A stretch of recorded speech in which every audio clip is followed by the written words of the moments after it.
Every one of us has an insecurity in some way, shape, or form, and it manifests itself in different ways. And I see similarities between that and what CEOs go through. Do I have what it takes? Because now I'm responsible for all these employees, putting food on the table and giving them a lifestyle. I think one of the biggest responses is fear of failure.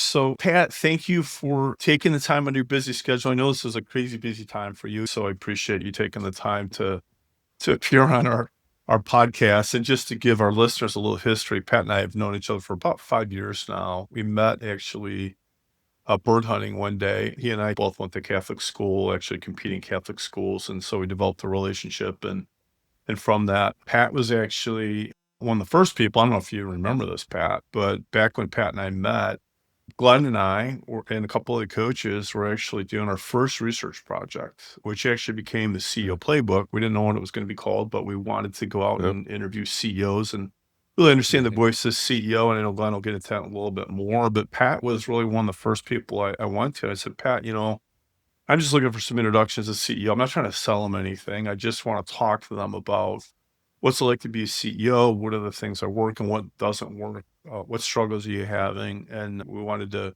just speak with those CEOs in that kind of format. And he was super gracious and gave me a couple key people to talk to that actually we've developed great relationships with them. And they actually become clients through that relationship. And so Pat was really instrumental in our beginning research that became a CEO playbook. And that evolved into what is now the Escape the CEO Doom Loop podcast. So it was really cool when Glenn and I were talking about what our plans were for 2026, because we launched it about a year ago. Like, could we want to have on as guests and what was really our vision for what we want to get done this year? And I thought, gosh, we really got to bring Pat in because he's a great guy, trusted advisor relationships with his clients, which is what Glenn and I are about doing also. And he gets to see a lot of CEOs and the things that they do, both good and bad. And so I thought, gosh, it'd be a great opportunity for bring Pat in and really talk about, both the firm, Pat's journey as a partner, but also the things that he sees happening in businesses that he works with. So with that, Pat, thank you for joining us. And can you give a little bit of an overview of Doran and your role and what you do and how you do it? And we'll jump in. Good thing. I just glad he didn't bring up how poor of a shot I was that day in the bird hunt, but you still talked to me afterwards. It was good. So, but I appreciate the kind introduction. I'm a partner at a CPA firm in the Detroit area called Doran Mayhew. We're what I guess I would call today a super regional firm. We're in the top 30 to 40. The accounting profession is kind of in flux right now with all sorts of mergers and acquisitions. So that ranking can kind of fluctuate, it seems, by the week. Yeah. When I started 33 years ago, I think we had 50 people, and now in 2 offices. Now we have about 22 offices and about 1,000 people. And the numbers are one thing, but we deal with privately held clients, so we don't do any publicly traded work. And what I tell our clients is that even though numbers are fine and they mean that you've got something behind you, I like to think of it as we have a strong bullpen in a lot of areas. But we also, I feel like in a lot of ways, maintain what I call a smaller firm culture, where you're getting other partners and so forth involved. And I think that's what makes our firm. We are, from an accolade standpoint, we've been named one of the best 25 CPA firms in the country for, I think it's 20 of the last 25, 26 years. And there's a lot of different things that go into that. It's not just numbers though, but it's retention of employees, it's client retention, client satisfaction, how do you help your clientele and so forth. So those are the things that I think, I'm more proud about beyond just the growth aspect of it. And as my career has developed, basically started off as an auditor, became an audit partner back in 2004. And that's sort of the business I get to see, as John mentioned earlier, we get to help clients, we get to see what goes on from their side of the world.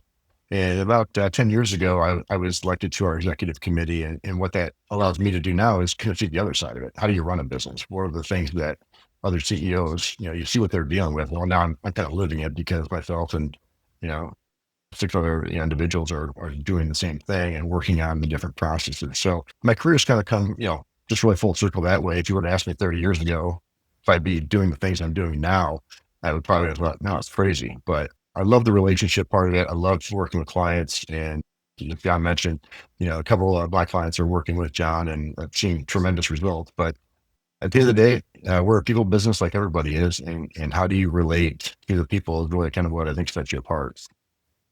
Wow. Great overview. Thanks, Pat. Mhm. Yeah. Well, we ready to dive into some questions for the podcast? Sounds good. All right. Well, John may have told you this, but we always like to start kind of our signature question. And I think this is one thing as it relates to the CEO playbook, of which, John, you were a subject in that. And what we got out of that, the analysis, is we found this thing, we uncovered it. When we named it the CEO doom loop. And what we found is that in growing companies, there's many times CEOs, especially closely held, founder-led, CEOs kind of starting to get over their skis as it relates to a growing company. And one of the hallmarks, as you know, is in order to maintain a growing company is you need to build a strong leadership team. What happens then is they're coming back and doing other people's jobs. They're trying to build a leadership team, trying to hire smart people. At the same time, they're really kind of interfering, maybe meddling in the work, not letting go of the work that they used to do. I think you can probably imagine that versus really leaning out of like, what truly is a CEO of a growth, scaling company supposed to be doing. And the more they kind of retract back, the more dangerous it can become. And the more it becomes this kind of self-fulfilling prophecy of that doom loop.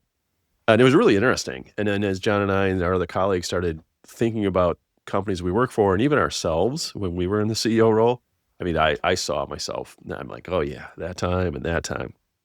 So really curious, Pat, to ask you is have you seen those kinds of patterns with some of the companies you've worked in CEOs? And I don't know if you've even maybe seen it in, leadership at some various points in your own career. I think you see it all. Every one of us has an insecurity in some way, shape, or form, and it manifests itself in different ways. There's an imposter syndrome, I think, that a lot of us have when it comes to taking that next step. And for whatever reason, I think one of the things that I remember is there was a book by John Eldridge called Wild at Heart. And the premise of that book was more along the lines of a boy compared to his father. And the boy is always trying to get to the point of, do I have what it takes, in this case, to be a man? Do I have what it takes to get my father's approval? And I see similarities between that and what CEOs go through from the standpoint of the CEO, when they get to that position, oftentimes it's before they get to it, but when they get into it, now they're saying, do I have what it takes? Do I have what it takes to be the man or woman that can succeed and do what my predecessor did?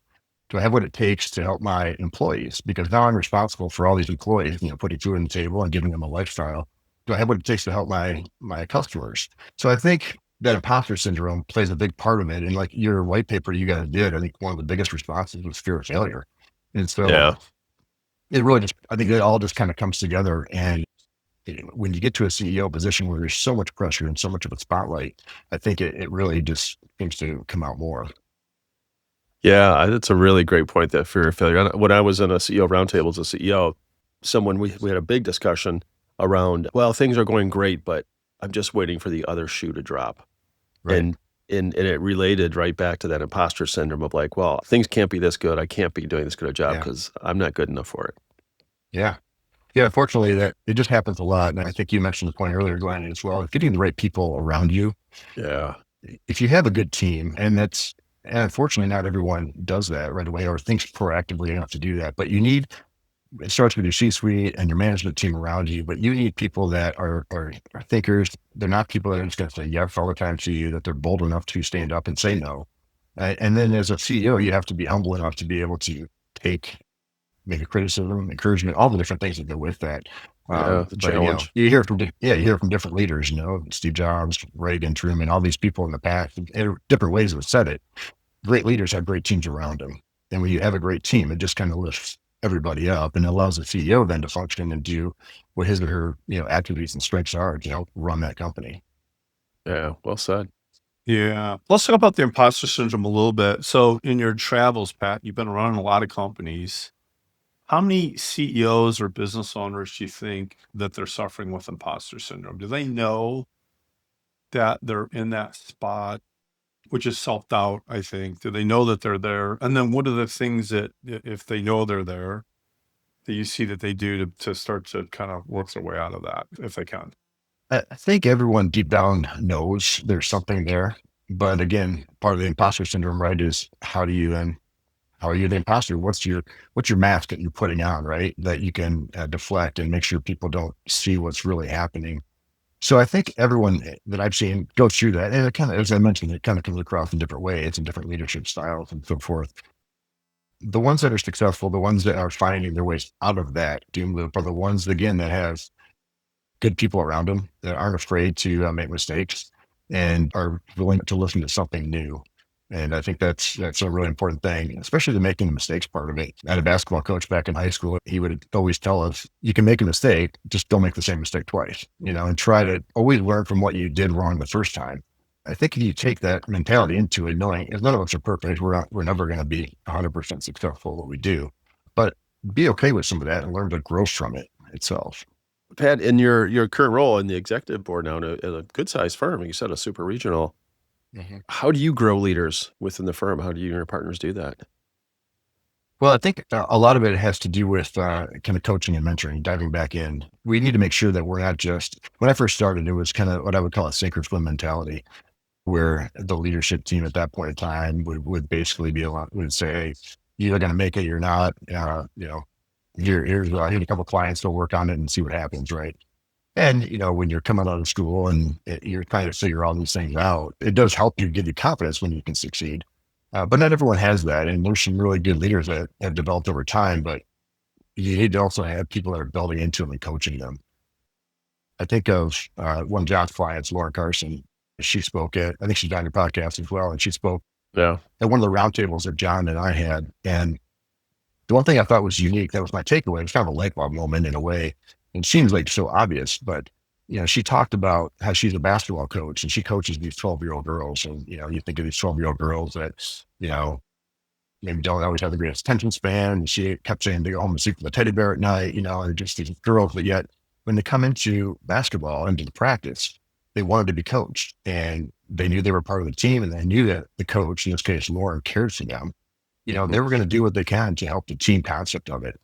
And then, but yet what she said is when she became a CEO, now she's dealing with sales managers and others, men and women in their 30s, 40s, and 50s.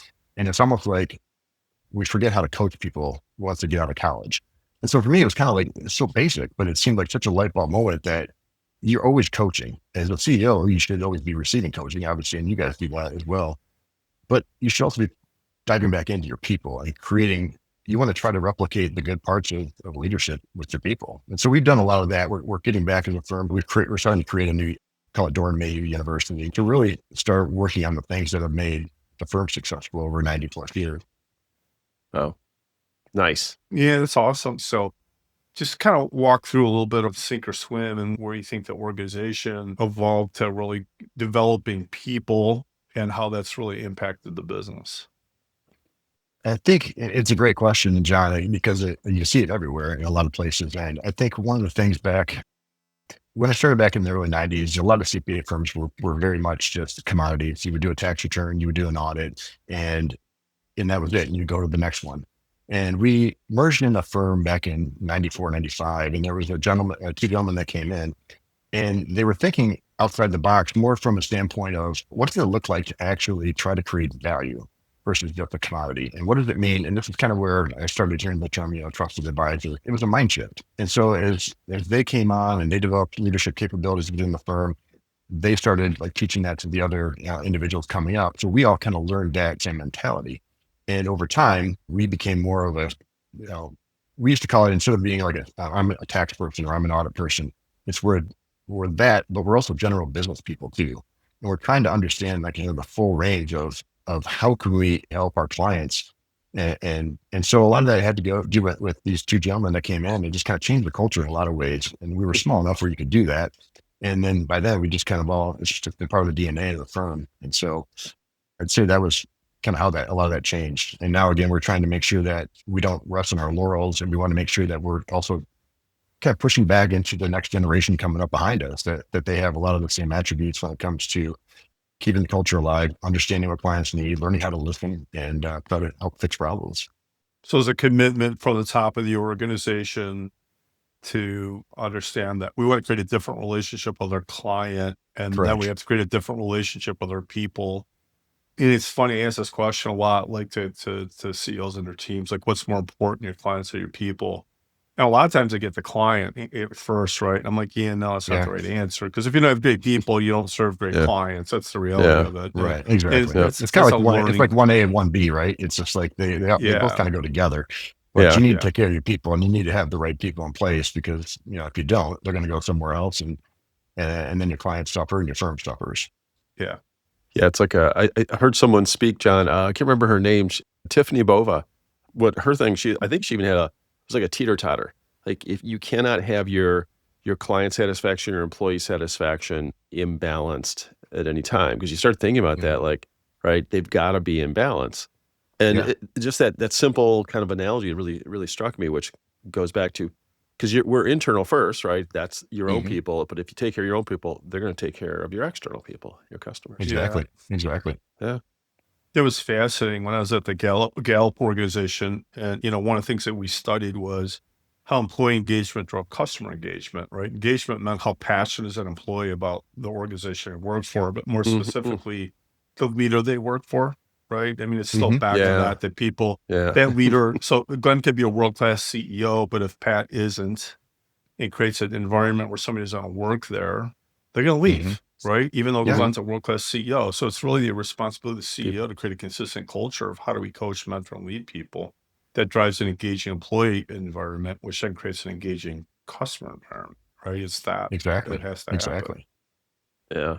It goes back to, as a CEO, you have to be willing also to learn from your mistakes too, and be able to take some feedback and so forth. And I think doing things like a 360, some kind of evaluation, it's easy for leaders to provide feedback to the subordinates and the staff and managers. But if you're humble enough to be able to let someone else give you feedback as well, Yep. those are the things that I think really help you grow. I mean, I remember as a manager, I remember I would always just be always following up with people, and just almost like had my thumb on everything and so forth, to the point where I finally had one of my other managers above me just come back and said, "Hey, listen, you're doing a good job, but if you want to continue to, move up the ladder, but if you also want to keep the people below you, you have to not just treat them like they're just objects. You have to treat them like people and give them some agency. Let them figure some stuff out themselves."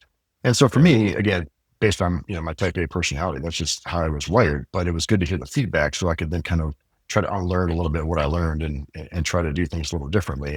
And some of the feedback I got from some of my staff after that happened, it was very positive. They noticed some of those differences.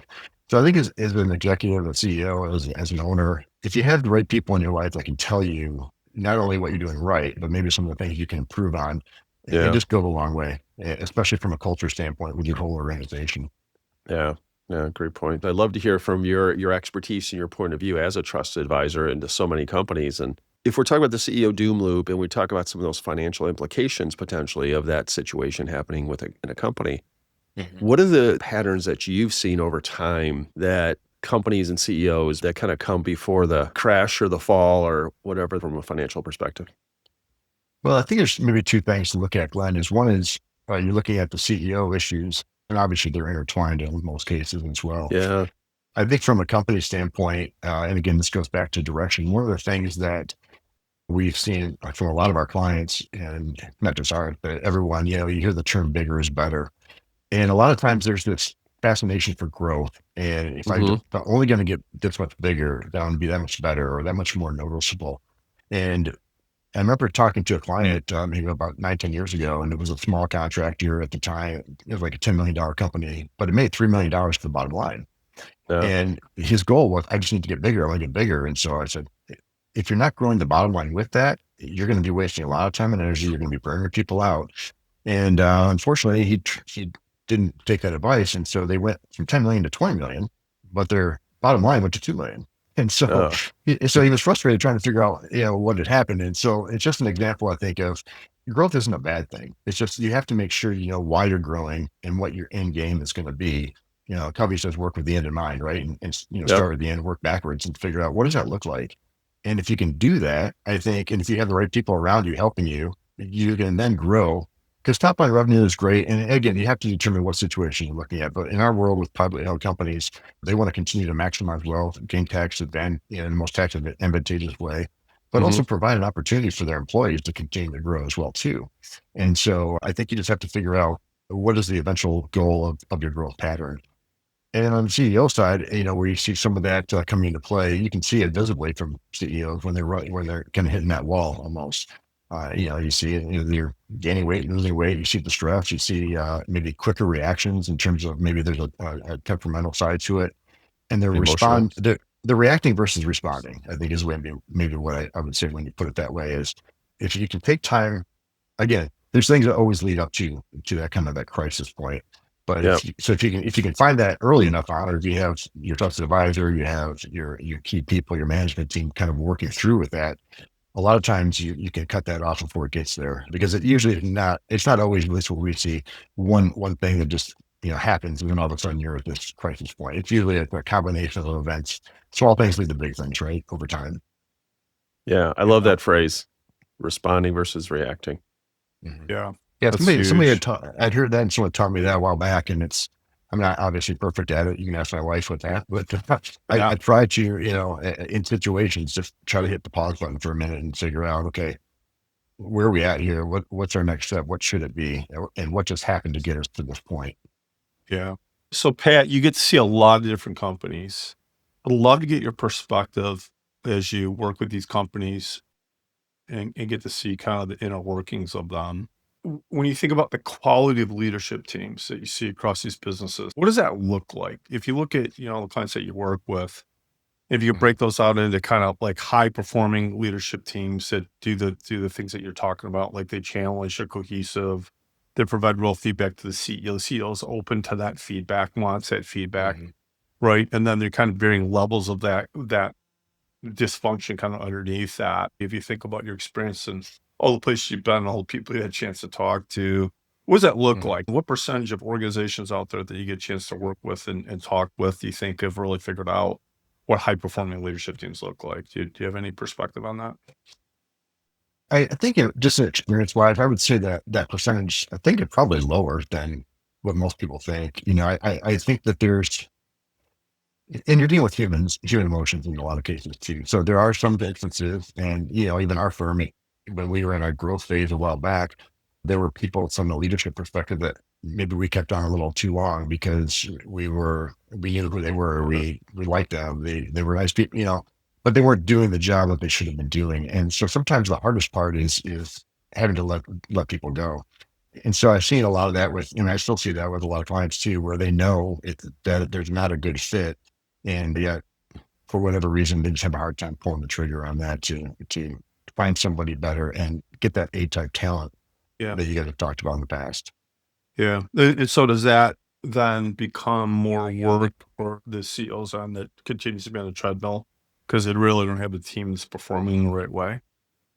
It does, because now you're taking the CEO of attention is not just focused strictly on what his or her job is to do to lead the company and where their strengths are at.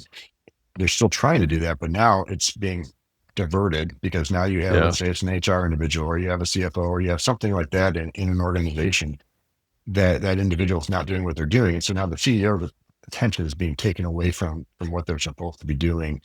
And it just, it is when we have more things on our plate, we're not as efficient, we're not as effective. And then, frustrations and different things like that can then build into that as well. So, Yeah. it's a tough situation. Again, you're dealing with people and you want to be, you don't want to be just so hard hearted where you just, kind of like, no, get rid of them, get rid of them. You want to Right. try to do what you Yeah. can, and you want to give people an opportunity to try to improve and maybe even find a way to, maybe it's somebody that's in position X, maybe they should be in position Y. Hmm. Yeah. And so if you can, but that it takes time to figure out. But it's not just the CEO. I don't think it's responsibility to figure that all out at the same time he or she's trying to run the company. Yeah. Yeah. I see this. And I know, John, you do too. And we're CEOs. So let's just say there's a senior team member, like you said, in leadership that they're not, and many times then the CEO has to come in and support them, be the crutch, right? So they're detracting from their true CEO role. I think it also really undermines everything they're trying to do in building a strong team because the other strong team leaders see that and they're standing up and being accountable, and then they see this person that's not being held accountable to the same standard. And I really Yeah, think that exactly. undermines leadership. Yep, exactly. And then when you have leadership being undermined, then failures can happen, and the foundation can start crumbling as well. John and I interviewed this author. John actually worked with him at Gallup, Barry Conchie. And Barry had this great phrase. He said, "You left the job. Why are you still doing it?" As it relates to a question to the CEO. I thought it was a really great quote. That's great. Yeah. Yeah. Okay, so another question for you, Pat, as you view companies that you're working with, and during the growth phase, from going from that founder-led to really becoming a scaled organization, what do you think of the mindset shifts that founder entrepreneur needs to make to be able to make the shift from that small company entrepreneur to larger company CEO leader? A couple of things. One, I think, Glenn, is you need a mentor, whether it's a peer group, whether maybe it's a coach, maybe it's something similar to what you guys have both done. But you need somebody that that can be your sounding board. I think it's important because there's going to be challenges that now they're going to face that maybe they haven't faced before. So I think that's one thing. Another is making sure that you have a vision, and you also going back into having a good team around you, making sure that everyone has the same vision, so you're all kind of rowing together. Because the last thing you need is three people doing theirs and one person rowing the other way. You're just going in circles. To me, those are two things that I think CEOs need to have: is just have somebody that whether it's a peer group, a mentor, a coach, and just a good group of people around them that really can help elevate everybody. And do you see that being somebody that's outside the organization? So that I think one of the things that we see, I think all three of us, quite honestly, is that we're far enough away from it that we can look at something, we can hear something, that doesn't sound right. Is that what you're saying? Yeah. Is that having somebody of outside that, one has your back, Yeah. but two Yeah, has I enough think business wherewithal to think through it? Is that what you're talking about? for sure. Yeah. If you have somebody in both categories, it's great. But I think if you have somebody who's in the organization with you, whether they realize it or not, subconsciously, there's always kind of an inherent bias to that, because, they may have their own thoughts, and they may think, well, if I was doing your job, I'd do it this way. And I think if you get somebody outside of the organization that has experienced, it may not have to be the same company, but being in the CEO role, seeing what the responsibilities and the roles are. I love that new CEO, so to speak, just to have a little bit of a different flavor of ideas, maybe not getting internally. And again, we all want to have great teams around us, but in a situation where somebody becomes a new CEO, maybe they don't have that team yet. And so that's where, again, if you get somebody from the outside that you really can trust, that can see things objectively, it then can help the CEO realize, oh yeah, you know what, this person here, maybe I need to upgrade or create a different role or position for that person to help the overall growth with it. Yeah. We actually had somebody on our podcast yesterday. It was great. And one of the things he talked about was, he hit this ceiling, this growth ceiling, and he bounced against that for a couple of years. And he finally had the realization, I don't know how we didn't get into that because of time, but he finally had the realization that he had to reinvest in the business. And this is a hard one for a lot of CEOs. And I think this is a lot of the time that we spend with CEOs getting to think about this. Like, at some point, you can't just keep putting money in your pocket or in the bank, that you'll never get off the treadmill, or you get to that plateau. You can't go any further, right? So he said, he had this kind of epiphany, and then he had to reinvest in the business. He had to take money out of his pocket, and he had to put two leaders in place that were not in the organization. I think he had to go outside to bring them in. So one, he had to find the right people, had to fit his culture, and then he had to be clear that they could perform effectively, and then he had to pay for those people to bring them in. And what that provided him was the ability to get out of being a founder, right? Which a founder is somebody's entrepreneurial, they start the business, they're in it like that, but they're not really working as a CEO. So, it got to the point where 12 months later, he said that return on that was just monumental. He saw 20% growth, quality growth, not growth for growth's sake, but quality growth at the top and the bottom line that really propelled them, right? So when you look at the organizations that you get a chance to go see, how do you see that CEOs are dealing with those decisions, fighting for those decisions? What does that look like from your seat? Yeah. Well, I think to your point, sometimes you have to, even when it doesn't seem like it's the right time, maybe there's a downswing in the economy or a downswing in some business, But if you have the vision that you know where you want to go, and sometimes, and it may seem crazy to everyone else, but sometimes reinvesting or doubling down in what you know is the right way to do it Yeah. will then get you through that. And, you hear a lot of times when, time to talk, people will reinvest in the business because that's the best time to do it, because now you're Yeah. going to be on a hopefully hockey stick trend upward. You have to know where you want to go, right? You have to define, what does growth mean to you? Yep. And growth can mean a lot of different things to a lot of different people.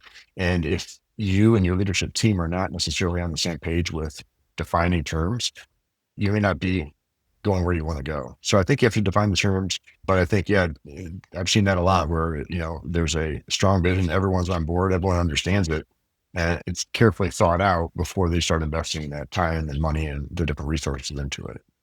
Yeah. Love that. Yeah. I do too. Yeah, I definitely agree with that. I know you referenced Stephen Covey before. I begin with the end in mind. I think if you have a strong vision and a strong growth goal, we all know that business cycles go up and down. Oh, But if for you've sure. if you're fixed on a higher place and you have the confidence and as a leader and you can inspire your team, we're going to get there. Sure, there's going to be some tough times in between that versus Mhm.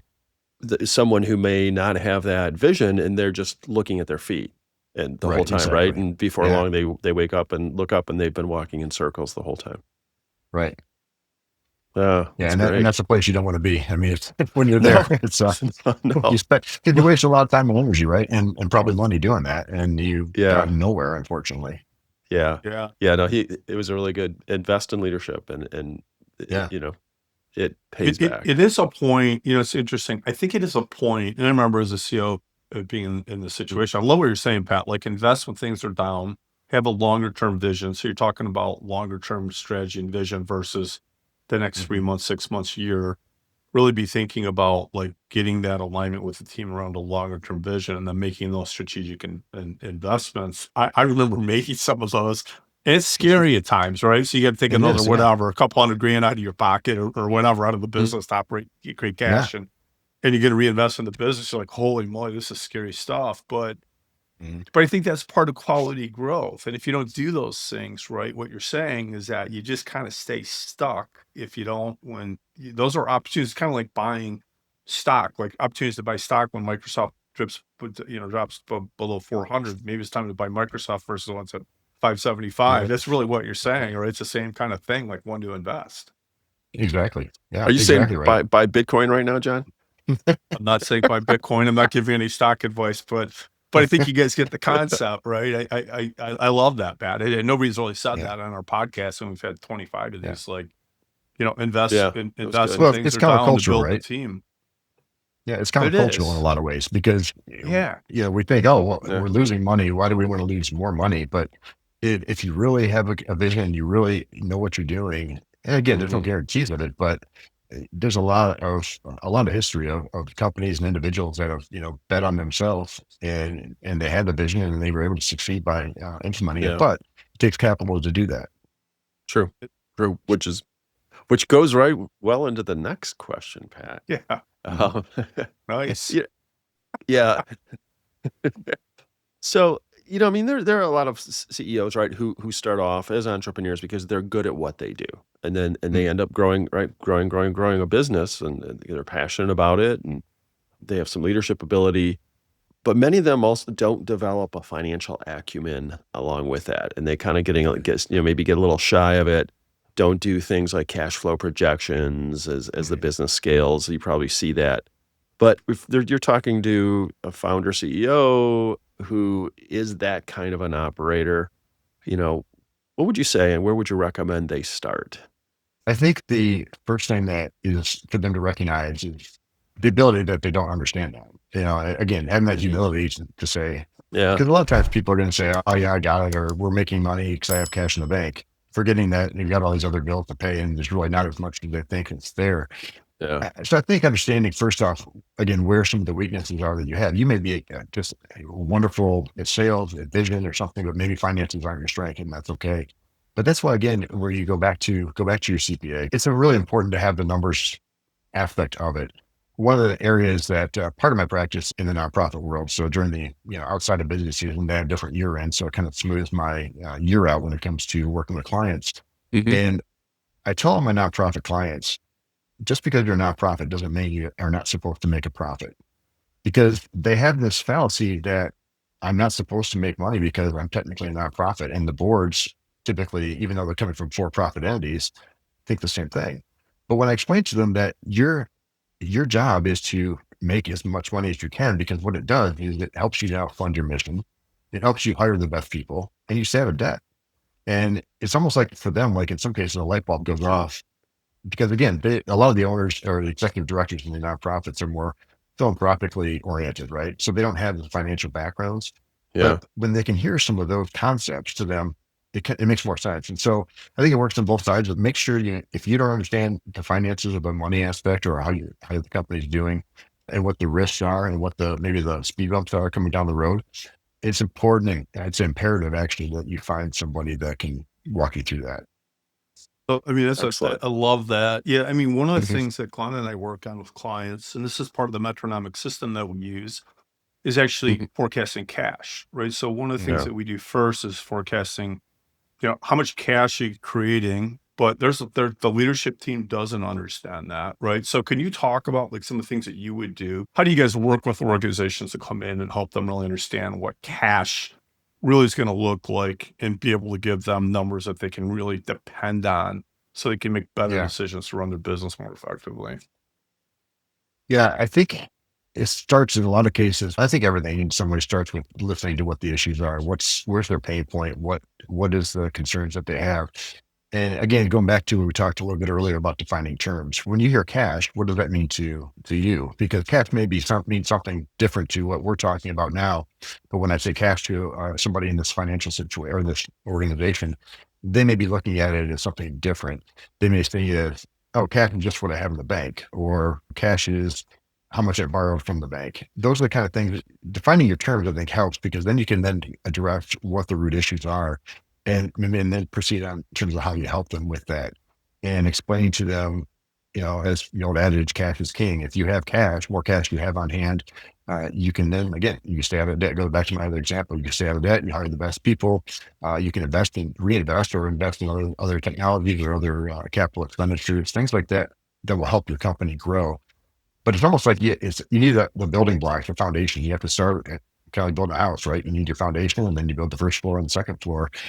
So I think again, it's a process of understanding and then helping them once you realize where they're at, helping them understand some of the things and starting with the basics to getting to cash flow projections and a lot of that oftentimes, like you said, John, is involving hiring maybe somebody that they don't have on at the time, and maybe they Yeah. think that they don't have the resources to do that. But again, that's goes back to again investing in something that will help make your business better and allow the CEO instead of having to worry or focus about finances, now to focus on other things that can help the company be more successful. Yeah. That's a great one because you have so much exposure. If you don't Yeah. have the right data, I Yeah, mean, yeah, you're so close to being insolvent at any time if you don't have great data about what's really happening yeah. with cash flow of the business. So it's great Well, perspective. one Thank other you. thing with cash that I see in companies is that a lot of times they have receivables, so they're growing, they've got sales, but there's this lack of focus on collecting the cash. That's actually one of the things that we focus on a ton is making sure the cash you're always you're in some way gently hounding your customers to make sure Mhm. that there's no issues, there's no bankruptcy things coming up. Because again, that can be a false sense of security when you think you have these monies that are going to be turned into cash at some point, all of a sudden kind of start drying up or don't get collected. It puts a Yeah. strain on everything else at that point in time. Yeah. Yeah. One of the things that we've been doing with some of my construction clients, actually not just construction, but others, is actually creating a plan at the executive level, so leadership team level so they get Hmm. into the bank, right? So they grow and they need cash to fund growth. But one of the things that we talk about constantly now is like, all right, as a leadership team, what is our cash position? What's our financial performance? What are our goals? But what are our goals around how are we going to pay that cash back to the bank? And at Yep. what time frame and how do we do that so that the leadership team starts to understand? Because they don't. I mean, this is really true across a lot of organizations is that the broader leadership team doesn't really understand how the company makes money and they don't understand how important cash is to making payroll. So Hmm. when we put this process in place, it becomes this like the team gets aligned around. It is really powerful when you take Hmm. it from just the CEO and or the CEO and the CFO or director of finance, whatever, and make it a broader leadership team when they understand that, how powerful that becomes around is example, like how do you get invoicing done in a timely fashion? Because if you can't get invoicing done in a timely fashion, It takes 75 days to collect. Here's the impact on cash. And then the leadership team gets aligned around that. That stuff just becomes amazingly powerful when you start to put some of that stuff in place around cash. But, I see it a lot where organizations just don't have maybe some of the right skill sets, and they need outside counsel from somebody like Doran Mayhew to help with, figuring some of the stuff out. It's really essential. But to that point, John, it's interesting when I've seen this too, where let's say there's one shareholder and they've got other individuals that they're going to start bringing into the leadership team from a stock standpoint. Yeah. And the education process that goes into that, because again, if you ask somebody in a company who's not in the executive team, what's the first thing you think about with your CEO? And, a lot of times they'll think, oh, he or she's got tons of money. They're doing this, they're doing that. Yeah. Life is great. Right. And then you see some of these people then start getting stock and start getting, shares in the company. And now they understand, oh, wait, I've got taxes that go with this. I've got payroll I got to be responsible for. I've got to keep this business going. And you see like this light bulb go off where the individuals now realize, I never knew all the stresses that our CEO was under because I didn't know all these pressures they're dealing with, right? If you can educate, as many people as you can throughout the process, whether it's financially, whether it's operationally, about the different aspects of what the company does, who runs what, and why they're running it, it just sometimes gives a different perspective to people. And then I think once you see that, and again, it goes back to culture as well. If you have a good culture where everyone's kind of bought in, and now they understand why they're doing, what their job is, and how it relates to, the person on the line, this function relates to this, which relates to the final product, which relates to this. It's almost like you have more skin in the game in a sense, where you just develop a stronger culture. And then again, by default, that should help the CEO whatever doom loop issues he or she is dealing with, so that they can again focus their strength on running the company. So can I ask a follow up to that? So what do you see happening out there? Again, you have a phenomenal perspective on this, where you see CEOs that share and have financial transparency with their leadership team or executive team versus those that don't. Right? We run into this. We run into this a lot. And this is something that, I know Glen and I are very similar on this. Like we have some that don't share anything. A lot of them don't. Like if they know how much money we're going to make, they're, it's going to cause other issues. But what do you see from your world where CEOs, as they start to share data with their executive team versus those that don't? What do you see happen from a financial performance perspective and from a CEO life? You want to be careful what you're sharing first. But I think if you can share the relevant information, and again, knowing your audience in terms of who you're sharing this with, so maybe it's the executive team, but maybe it's a middle management team, or maybe it's, your frontline employees, so to speak, where, you want to explain to them kind of maybe for them, it's a bigger picture of, what, hey, our revenues are this, we're looking at profitability of Y or some percentage. And here's what we want to do to try to grow. And then here's what that means for each of you, big picture. When the company does better, we all do better. And then when you get to the executive team, it's more along the lines of, hey, here's profit margins, here's, sector information, here's things that we're doing or we're not doing. When you had the more information as the people climb the ladder, so to speak, and you have more upper management involved in that, they start understanding more of the picture, but they also understanding where the benefits are for them and for the company, but they also feel like they're part of the team, not being left out, in the dark, so to speak. So, but I think you have to be careful with that, because I've seen both. And I think you just have to be careful not oversharing certain, you have the payroll issues and things like that. But if you share the right information, and again, having a team around you that knows how to help you run a company, it'll help you, I think, really just build trust within your team. The more you can share that's relevant to them. That's great. Well, what do you think, John? Should we wrap this up? Yeah, let's wrap her up. Pack it on with the day. Do you want to ask the last question, or should I? Go ahead. All the solid tension. I know, it's almost, it's like, ooh, the drum roll, please. No, this is really good. And Pat, I know you're gonna nail this one. So let's set it up. And this is something that we ask everybody in the show. And so as you've referenced before, we talked about the white paper. We wrote the CEO playbook, and this CEO doom loop. We talked a lot about that. So if you were helping us to write the next edition, what are 2 or 3 things that you would tell any CEO that they should be doing in order to stay out of that doom loop? I think one is empower your people. We talked a little bit about this earlier too, with don't be afraid to fail. Every company I've seen that the CEO knows the receptionist's name, the janitor's name, all the way up to their C-suite team.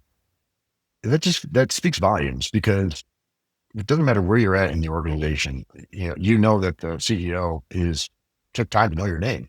And if you can create that kind of culture and then empower the people, encourage the people that are doing, again, whether they're making widgets or they're selling widgets or doing the books for the widgets, encouraging and empowering them, that goes a long way, because people have a lot of leadership inside them. Our job is not put into them greatness. It's how do you elicit the greatness out of them that they already have? Yeah. Love And that. how do you do that? By empowering them, right? And so I think that's one of them, is just know your people and empower them in the ways that you can, because I think it just builds trust. Second would be, and maybe this doesn't work for everybody, but I learned a lot from my kids. Honestly, I have 2 children that are in their 20s. Yeah. One is working, full time, and one's working on a graduate degree right now. And so they're both out of school. They're in the working world, and things that I see that they deal with, whether it's in my daughter in the lab or my son who's working with his company and so forth, with, emails and texts and notifications and so forth that come in and such. In my mind, I think back to when I was a staff person 30 years ago and so forth. And I think, oh, well, I would have done it this way because that's how I did it.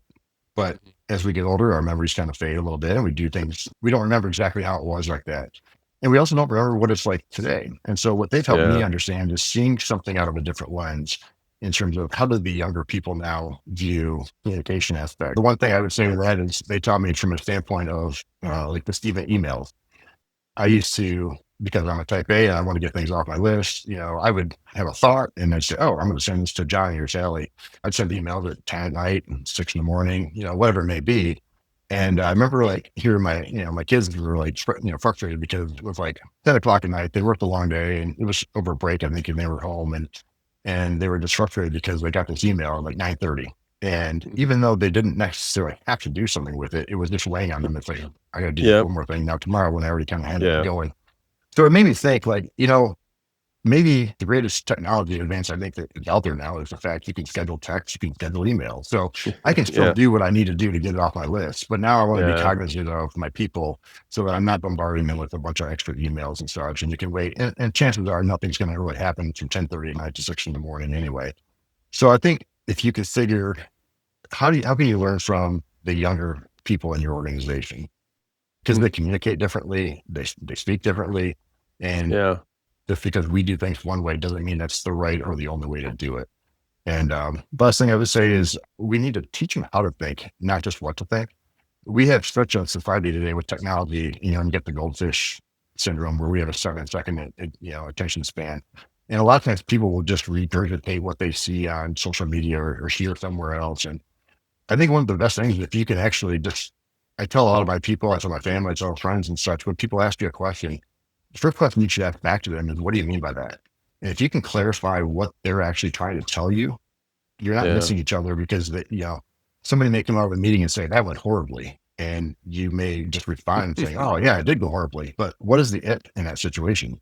Is it how the meeting went from a standpoint of what they told the person or how the person reacted?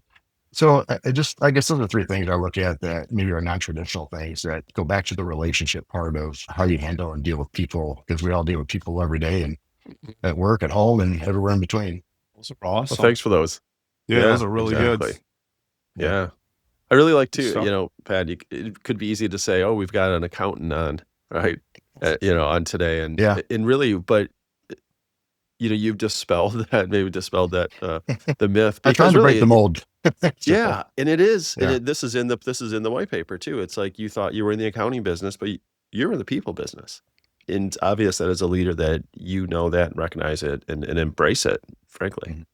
It's refreshing. Well, if I can, I'll tell you one quick story. I went into accounting because my dad was in sales when I was growing up. And I always, it was some months were good, some months were bad. And there was always, financial tension with that. And so I'm thinking, all right, I'm going to go into accounting. It's just numbers, dealing with sales at all. And I remember, 3 or 4 years in, I remember one of my partners saying something like, yeah, the way you make partner and manager is you bring a new business. And I was like, oh my gosh, what am I doing? How am I going to be successful in this career?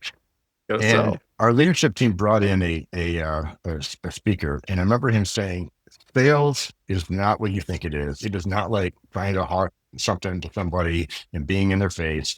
It's about relationships and how do you listen and how do you like understand where their pain's at, and then from there, how do you try to fix it? And Yeah. if you can't do it, find somebody else that can. And it was Yeah. such a like revelation to me because I'm like, well, I can do that. I talk to people all the time, and if I can learn Mhm. how to listen better. So Yeah. anyway, that's kind of the ironic story of how I got into being a CPA, and we try to break the mold of the person with the green shade in the dark room doing taxes all day long. So That's great. That's great. You have, Pat. I appreciate it. It's been a pleasure. I appreciate it. Well, Yeah. thank you. Thank you. Yeah. Yeah, it's Thanks, been John. great, Pat. Yeah, no, good stuff.